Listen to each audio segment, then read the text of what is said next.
ನಟ ದರ್ಶನ್ ಸಹವಾಸದಿಂದ ಮತ್ತೊಬ್ಬರ ಬಲಿಯಾಗಿದೆ. ನಟ ದರ್ಶನ್ ಸಹವಾಸದಿಂದ ಮಗ ಜೈಲು ಪಾಲಾಗಿದ್ದಾನೆ.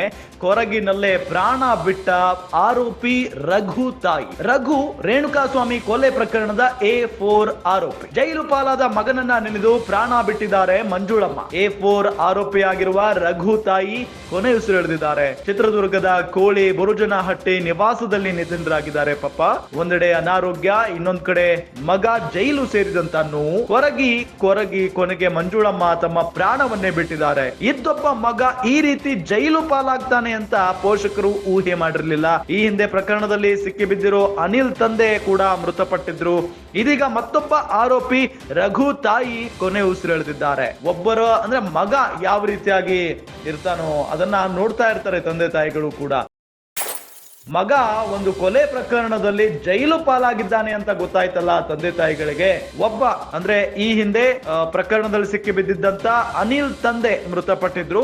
ಅದಾದ ನಂತರ ಈಗ A4 ಆರೋಪ ಆಗಿರುವಂತ ರಘು ತಾಯಿ ಇಲ್ಲಿ ಮಂಜುಳಮ್ಮ ಅವರು ಕೊನೆ ಉಸಿರೆಳೆದಿದ್ದಾರೆ. ಒಂದ್ ಕಡೆ ಬಹಳ ಅನಾರೋಗ್ಯದಿಂದ ಬಳಲ್ತಾ ಇದ್ರು, ಮತ್ತೊಂದ್ ಕಡೆ ಮಗ ಜೈಲು ಪಾಲಾಗ್ಬಿಟ್ನಲ್ಲ ಅನ್ನೋ ಕೊರಗಿನಿಂದ ಅವರು ಬಹಳ ನೋವಿನಿಂದ ಇದ್ರಂತೆ. ಅಲ್ಲಿಗೆ ಅವರ ಪ್ರಾಣ ಹೊರಟು ಹೋಗಿದೆ.